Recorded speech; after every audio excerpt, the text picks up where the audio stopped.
రాష్ట్ర ఉప ముఖ్యమంత్రి పవన్ కళ్యాణ్ పై టీటీడీ మాజీ చైర్మన్ భూమన కరుణాకర్ రెడ్డి సనాతన ధర్మం తదితర వాటిపై విమర్శించడాన్ని తప్పుపడుతూ తిరుపతి ప్రెస్ క్లబ్లో శుక్రవారం బహుజనుల నేత ఆల్విన్ రాజు ఆగ్రహాన్ని వ్యక్తం చేశారు. ఆయన మీడియాతో మాట్లాడుతూ రాజకీయాల్లోని దశాబ్ద కాలం పైగా కష్టపడి నేను జనసేన పార్టీ ద్వారా కూటమితో కలిసి ప్రభుత్వాన్ని ఏర్పాట్లు చేస్తే నేటి ప్రతిపక్షం వైసీపీ పవన్ ను విమర్శిస్తూ ఉంటే దాన్ని తాను సహించలేకపోయానని వెంటనే మీడియా ముందుకు వచ్చానని తెలిపారు. పవన్ ను ప్రశ్నించే ముందు తనతో బహిరంగ చర్చకు రాగలవా అని ఆల్విన్ రాజ్ భూమనకు సవాల్ విసిరారు. సనాతన ధర్మం తదితర కులమతాల చర్చల్లో పోరాడడానికే తాను సిద్ధంగా ఉన్నానని అన్నారు. 1992లో తాను సినిమా నిర్మాతనని, ఆ రోజుల్లో కరుణాకర్ రెడ్డి సామాన్యుడని, నేడు ఆయనకు వేల కోట్లు ఎలా వచ్చాయని ప్రశ్నించారు. ముందు తనను గెలిచి తర్వాత పవన్ కళ్యాణ్ ను ప్రశ్నించాలని అన్నారు. ఇంత నీచుడో ఈ సమాజానికి తెలియాల్సిన అవసరం ఉంది కాబట్టి నువ్వు సనాతన ధర్మాన్ని తీసుకున్నావు కాబట్టి ఆ సనాతన ధర్మంతోనే నువ్వు భూస్థాపితం చేసే విధంగా ఆల్మెన్ రాజు శుద్రగురు చతుర్దండి ఆల్మెన్ రాజు గురు శుద్రగురు వస్తున్నాడు.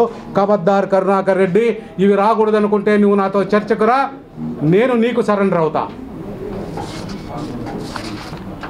నేను ఒక బహుజనుడినో, బీసీనో, ఎస్సీనో, ఎస్టీనో కాదు.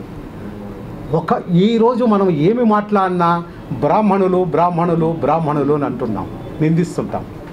ఆ రోజు కాబట్టి దీనికి బ్రాహ్మణులు, క్షత్రియులు, వైశ్యులు వ్యతిరేకమేం కాదు.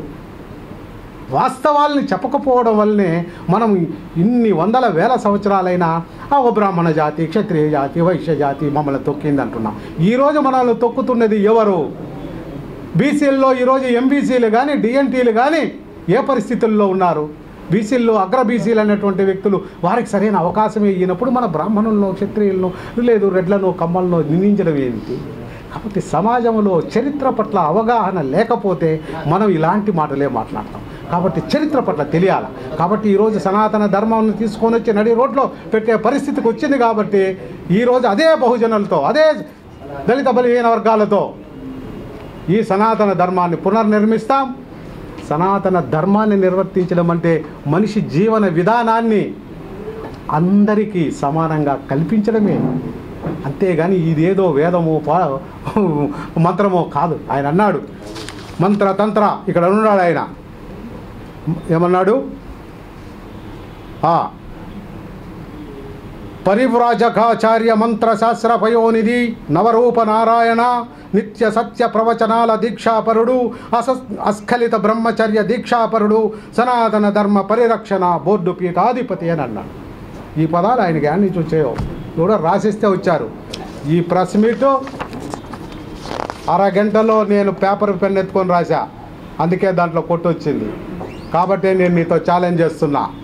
జయత్వదభ్ర విభ్రమ భ్రమద్భుజంగమస్ఫుర దగద్దగధ్వనిర్గమత్కరాల బాల హవ్యవాట్ దిమిద్దిమిధ్వనన్ మృదంగ తుంగ మంగళ ధ్వనిక్రమ ప్రవర్తిత ప్రచండ తాండవ శివ దృషద్విచిత్ర తల్పయో భుజంగమౌక్తి కస్రజో గరిశ్చరత్తలోస్తయో సుహృద్విపక్ష పక్షయో తృణారవింద చక్షుషం ప్రజామహీ మహేంద్రయో సమం ప్రవర్తయన్మన కదా సుఖీ భవామ్యాం. రా, నువ్వా నేనా తేల్చుకుందాం. నువ్వు రాసిస్తే చెప్పాలేమో, నేను ఊహిస్తే చెప్తా. పవన్ కళ్యాణ్ అవసరం లే నీకు. పవన్ కళ్యాణ్ చేస్తున్నటువంటి విధానాలకు సంతృప్తి చెందిన ఒక అభిమానిగా నేను ముందుకొచ్చా. నువ్వు నాతో కొట్లాడు, నాతో మాట్లాడు, నన్ను గెలువు, తరువాత సనాతనం గురించి మాట్లాడు, ధర్మం గురించి.